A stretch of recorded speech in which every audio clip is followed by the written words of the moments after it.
हरिजन हैं और भी कुछ काफ़ी सारी कौमें हैं, तो उनको दलित समुदाय में रखा गया है। कुछ धीमर हैं, कुछ मोमडन की कैटेगरी भी कुछ दलित समुदाय में आती है। तो कहने का मतलब है कि अगर कोई बच्चा, उस दौर में ये हालात थे कि अगर कोई कुम्हार का बच्चा है तो उसकी जो औलाद है वो कुम्हारगिरी का ही काम करेगी, आपको पढ़ने का अधिकार नहीं था। कोई अगर मछुआरे का मछली पालन का काम कर रहा है तो उसकी जो औलाद है वो भी मछली ही पालेगी।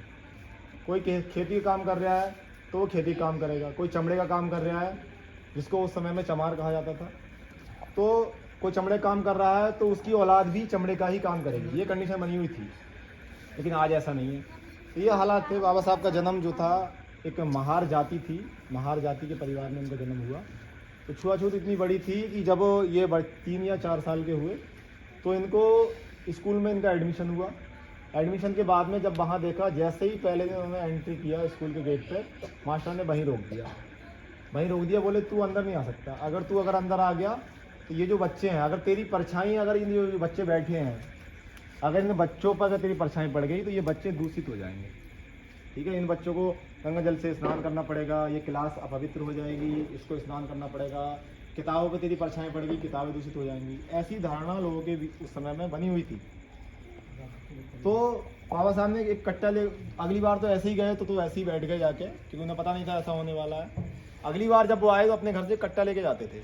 उन्हें पता था कि उनको क्लास में बैठने नहीं दिया जाएगा, तो वो कट्टा बिछा के गेट पे बैठते थे। दिमाग का इतने टैलेंटेड थे कि जो बच्चे क्लास में बैठ के नहीं सीख पाते थे वो उन्होंने बाहर बैठ के सीख लिया। तो जो चीज़ें बच्चे उनके जो जब सवाल पूछता था, जो मास्टर टीचर था सवाल पूछता था, क्लास के बच्चे नहीं बता पाते थे, लेकिन बाबा साहब का वहाँ से जवाब आ जाता था।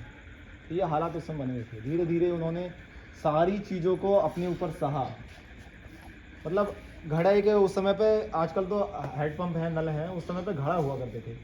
घड़े में गिलास डाल के पानी पीते थे। घड़ा होता था हर सरकारी संस्थानों में। तो घड़े में पानी गल्ला रखा हुआ था, उसमें पानी था। तो पानी, जब उनको प्यास लगी वो पानी पीने के लिए गए। तो पानी पीने के लिए गए तो दूर से उसकी जो चपरासी था उसने देख लिया, उसको वहाँ से आवाज़ आई, वो पीछे हट, कि तूने अगर इसमें से पानी पी लिया तो ये पानी ख़राब हो जाएगा, हमें ये पानी फेंकना पड़ेगा, इस घड़े को गंगा जल से धोना पड़ेगा, फिर